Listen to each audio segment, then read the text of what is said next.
Bom, minha gente, meu nome é Fernando Diniz e eu estou aqui no canal Potência Rubro-Negra para falar aí sobre esse jogo entre Amazonas e Flamengo, que assim, quando saiu o confronto no sorteio lá da Copa do Brasil, lá na sede da CBF, muita gente imaginou que seria bem tranquilo para o Flamengo. E não foi não. Não foi não, e não é porque foi mérito do Amazonas, nada disso. Lógico que o Amazonas teve um mérito, se fechou muito bem nos dois jogos. Só que houve alguns deméritos do Flamengo, tá? No primeiro jogo, o Flamengo jogou muito mal, mas muito mal mesmo. O Flamengo ficou trocando muitos passes de forma bem lenta, tal, e só conseguiu fazer 1-0 graças a um gol do Pedro.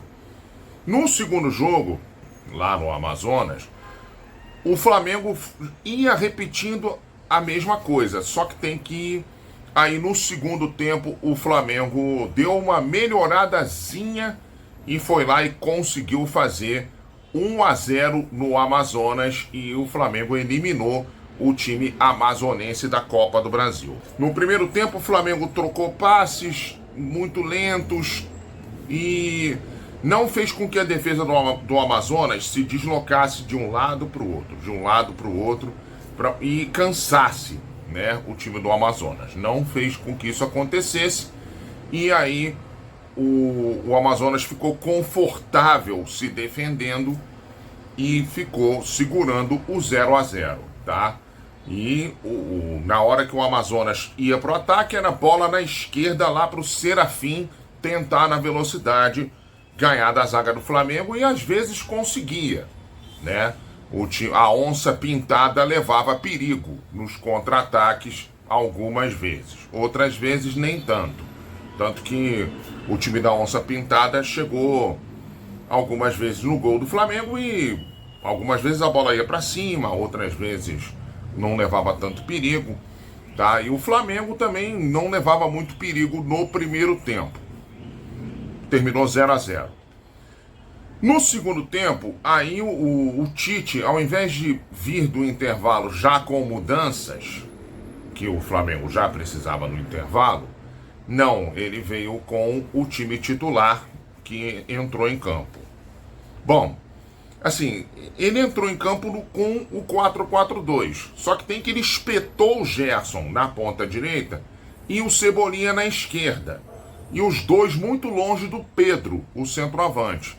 Ou seja, na verdade é um 4-4-2 disfarçado de 4-3-3, tá? O certo seria o Gerson jogar como meia direita e o Cebolinha como um segundo atacante para poder aí sim formar o 4-4-2, mas não foi isso que aconteceu lá no Amazonas, tá? E o Arrascaeta jogar como um meia de armação, como ele é, aliás. Aí o Arrascaeta jogou muito mal no primeiro tempo, porque ele estava meio que jogando como segundo atacante, mas melhorou um pouco no segundo, tá? É aí que ele recua um pouquinho para jogar como meia direita. E aí ele conversa um pouco com o Gerson e o Flamengo começa a crescer um pouquinho no começo do segundo tempo. Só que ainda faltava um pouquinho. E aí esse faltava um pouquinho veio com as alterações. Ele tira o De La Cruz, que se machucou, e coloca o Luiz Araújo e tira o Ayrton Lucas, que não estava muito bem, e coloca o Vinha, tá? O Ayrton Lucas não estava muito bem, mas ele deu uma boa cabeçada no primeiro tempo, que exigiu uma boa defesa do bom goleiro do Amazonas.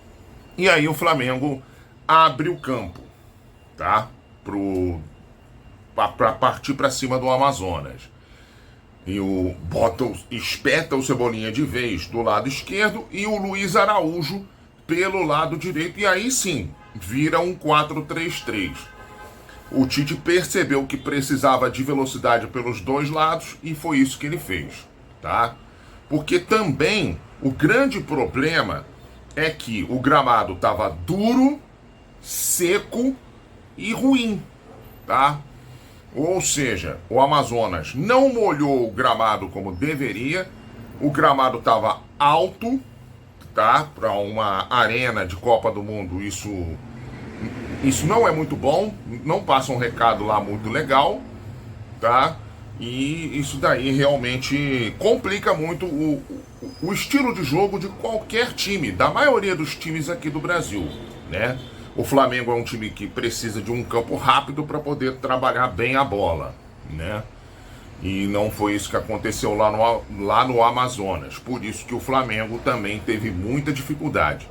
E também o calor e a altíssima umidade. 85% na hora do jogo. Ou seja, é tipo umidade de chuva, só para vocês terem uma ideia. Não estava chovendo. Bom, no que o Flamengo abriu o campo, abriu a defesa do Amazonas também. E o Amazonas precisou sair para o ataque porque o Amazonas precisava vencer o jogo para poder aí ter chance de classificação. O Luiz Araújo entrou bem. Luiz Araújo entrou, deu 3 chutes a gol. Aliás, foi o jogador que mais chutou a gol, né, do Flamengo no jogo. E depois entrou, por exemplo, o Igor Jesus, tá, no lugar do Alan. E aí o Igor Jesus realmente é peça importantíssima nessa vitória. Porque ele recebe uma bola na entrada da grande área, domina e o Gerson fala, chuta, chuta. Pé direito, a bola bate curiosamente no joelho do Pedro e entra.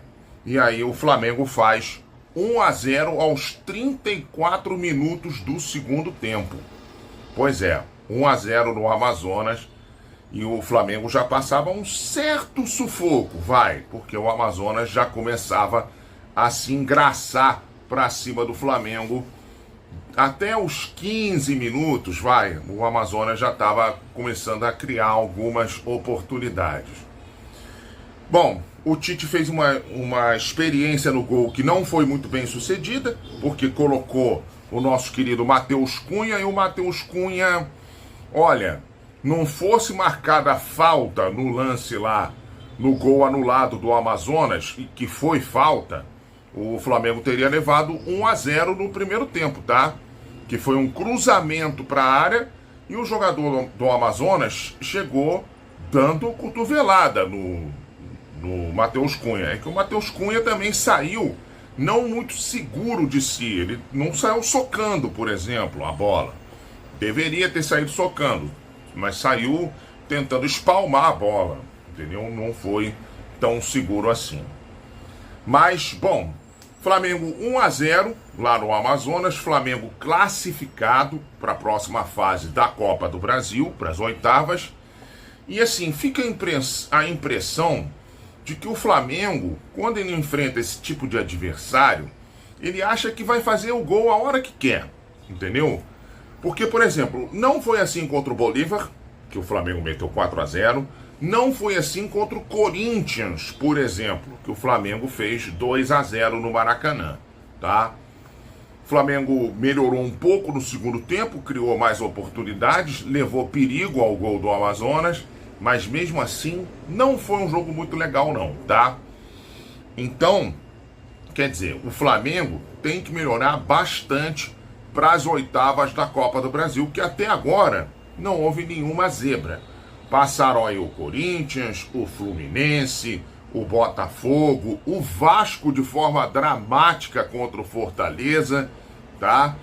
Então aí só tá passando time grande, tá? E hoje tem o Palmeiras jogando, mais à frente vai ter o Grêmio jogando também. Então, quer dizer, o Flamengo vai ter que melhorar bastante se quiser passar das oitavas para as quartas de final da Copa do Brasil.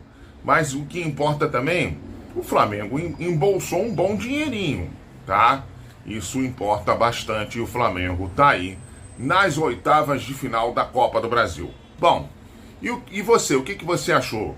Diz aqui nos comentários, aqui do canal Potência Rubro-Negra, tá?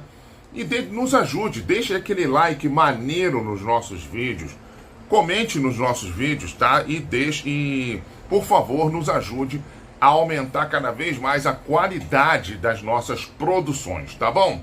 A gente vai, mas a gente volta depois aí com o jogo entre Flamengo e Milionários pela Libertadores.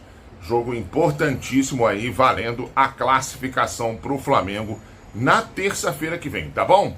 Tchau, tchau, gente.